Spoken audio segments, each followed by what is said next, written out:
Alrighty, well, let's see what we got here.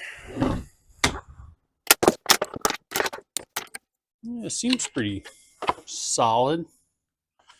All right, and instead of putting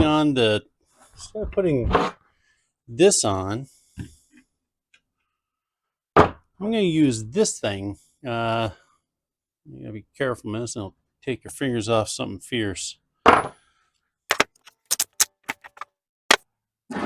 Okay, so what we're going to do is just drill, try and find the center.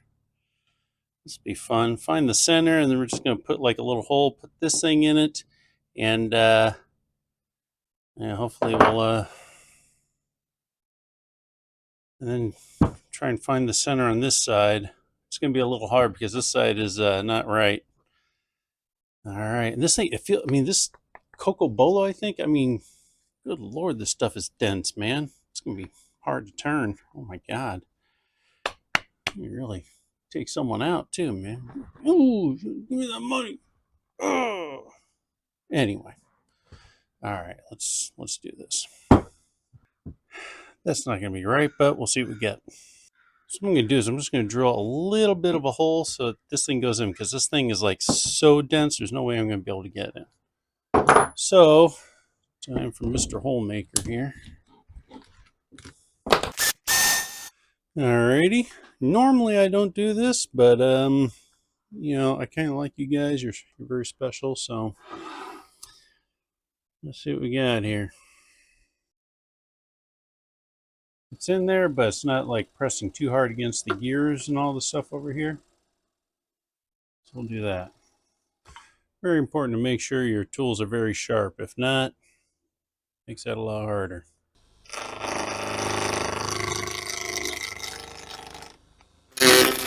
Sure, it's going to take a lot longer than the pine, I'll tell you that much. Going with a carbide tip, see if this is any better.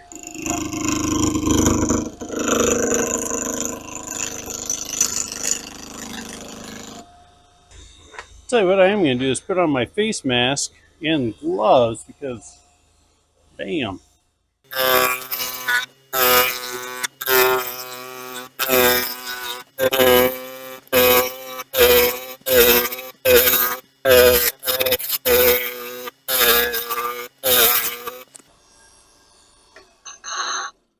I'm pretty sure this stuff is.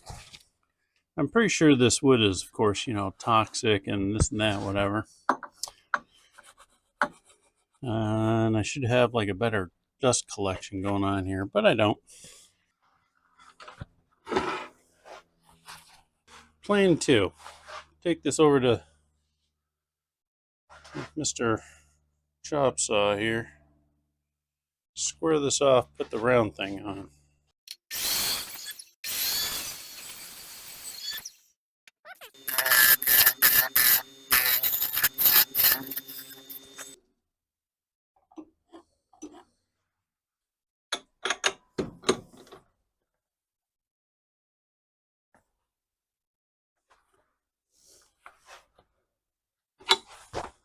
All right. Got the gloves on. Got our helmet.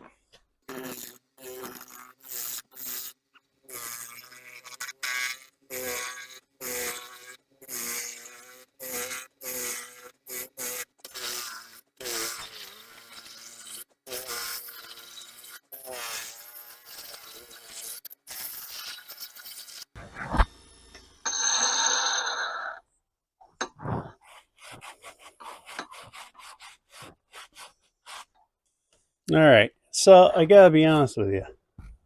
Number one, I hope my face is showing up, so I'm not going to record this again. Two, something for a little more pronounced separation in there. Like that one's pretty good. There. I guess it's okay. Anyway, let's smooth it out and see if we can come up with a cool design here. Again, to hollow it out, this is kind of a short thing here, so it's really only going to go about that far. So I'm going to do like a cool little, you know, chalicey bottom here. And we'll make this the top, all right? No, we got to make this the top because we're going to hollow this out, do the bottom correctly this time, all right? Got that? We're going to do the bottom correctly this time. This is the bottom. This is the top. You guys got that? Pay attention.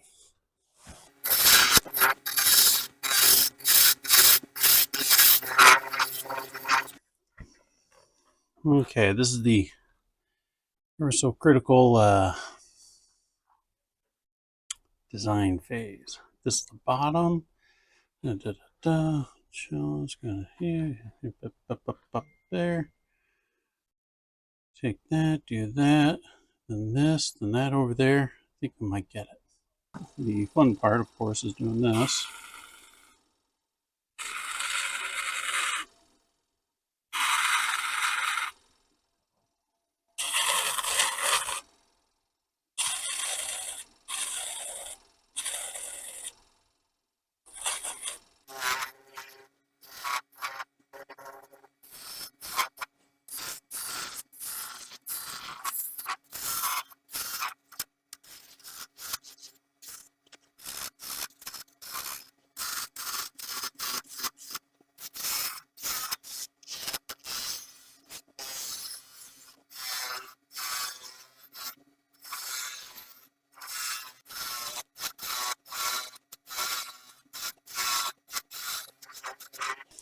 All right, let's think about this before we do something stupid.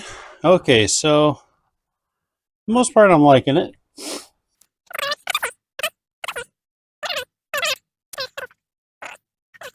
Here's the fun money shot in case I don't do it on the other side.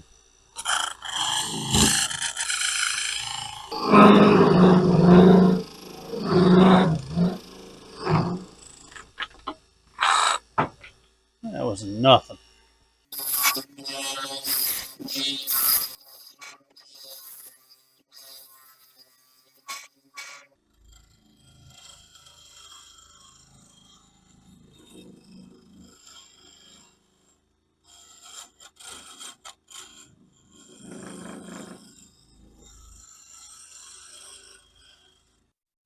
Now, really, that is nothing fancy. I gotta be honest with you guys, that is nothing fancy. But the wood is so beautiful that I really don't think it matters much.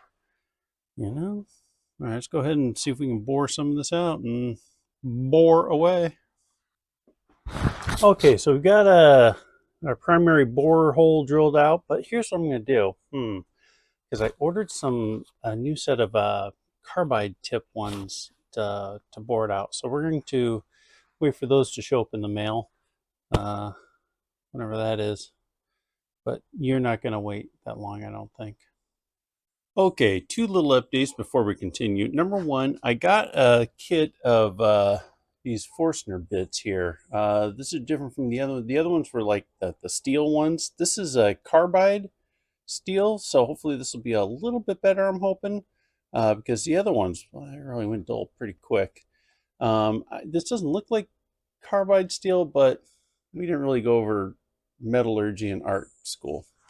The other thing I did is, so I 3D printed and designed my own.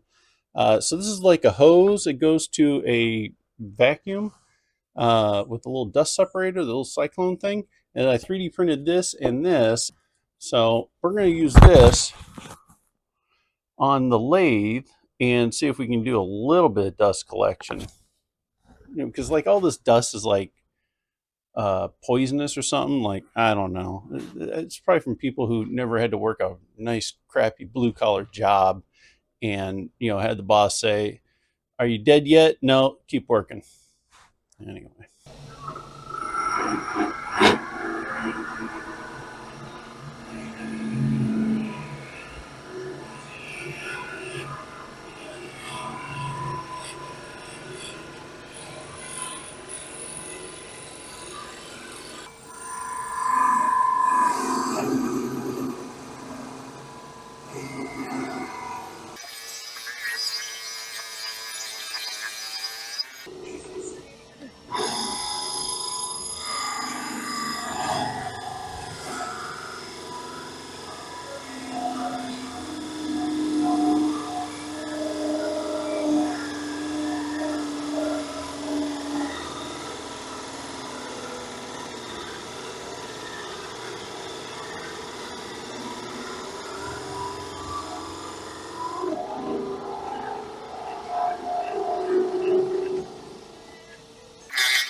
Well, fuck me.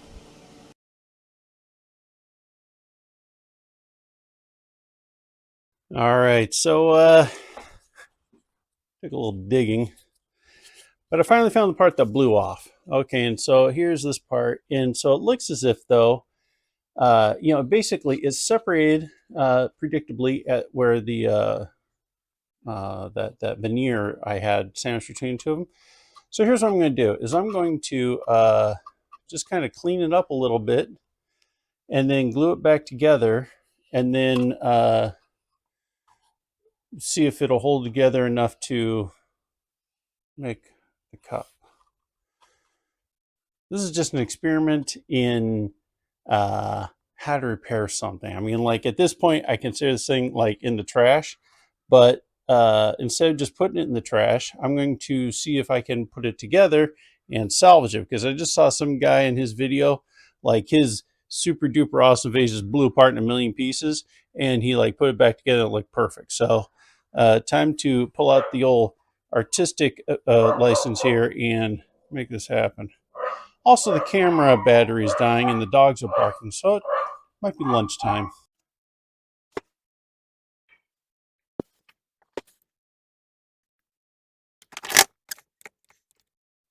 It's on there pretty good. Probably have to return it just to line everything up and this and that and whatever, blah, blah, blah. Okay, for those of you still following along, we had a massive blowout, but I glued this back together. But it's not. It didn't go back together perfectly. Surprise. So I've got some got a few gaps in here, right here, and this and that, and a little bit on the inside. So now I'm either going to use thin or thick. I think that's what I'm going to do. Is I'm going to do a layer thin in there just to get like deep in the cracks. I'm going to use a layer thin just to get deep in the cracks, and then the thick to kind of cover it up with some of the other stuff. All right, let's see what happens.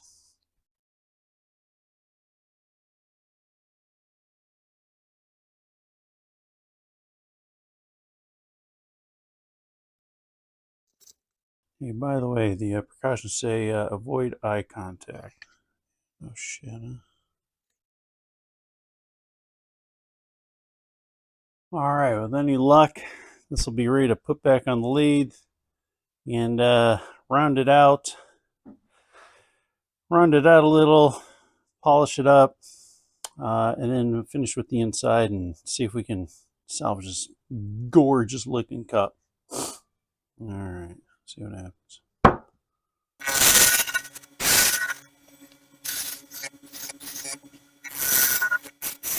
Yeah, so far so. Oh hell, right there. Look at that big chunk right there. This is 1,000 grit stuff just to make sure it's super smooth. The funny thing is, like, as I'm going through, I can feel like a little weird bump, like right in here. This is like totally smooth. This is like a little bumpy for some reason. I don't know. It's odd. Now, if we go up in the grits, we can actually get this up to a pretty good polish since it's a nice hard wood, uh, without too much work. But we're gonna use finishing product on it, and of course, food safe mineral oil on the inside.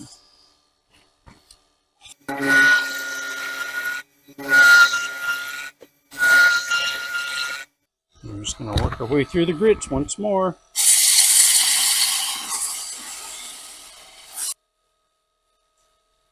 All right, getting no weird bumps or anything like that. So, when it comes to art, you really got to, take your time, do it right. And in the end, you'll enjoy it so much more. And hopefully the people who buy it enjoy it too. But if you're just doing your art so you can have it hang somewhere and then haunt the people like 1,000 years after you die, again, you want to put the effort into it to make it nice art. Okay, that's all there is to it.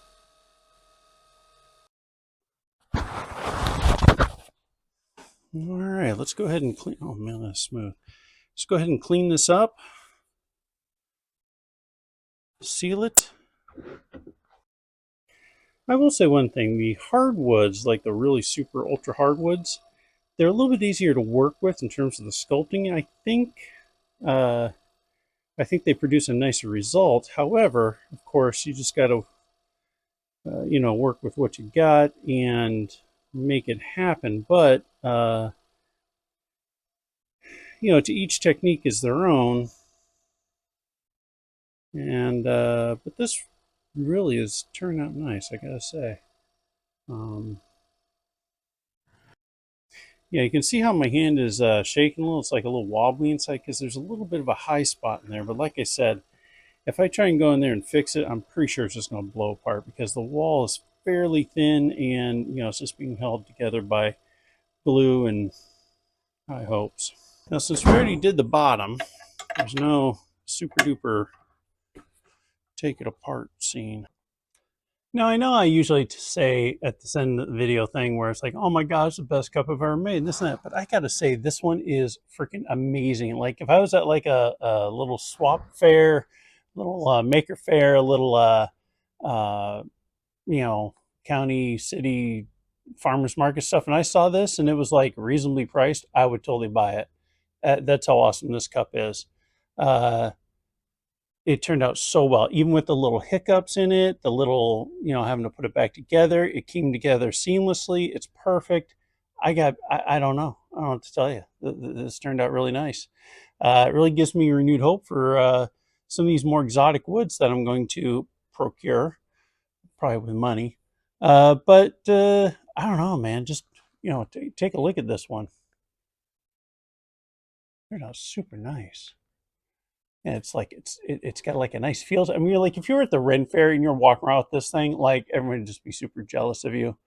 Unless you got the big boobs hanging out all over the place, then But this cup is a close second. Okay, that's all I'm saying.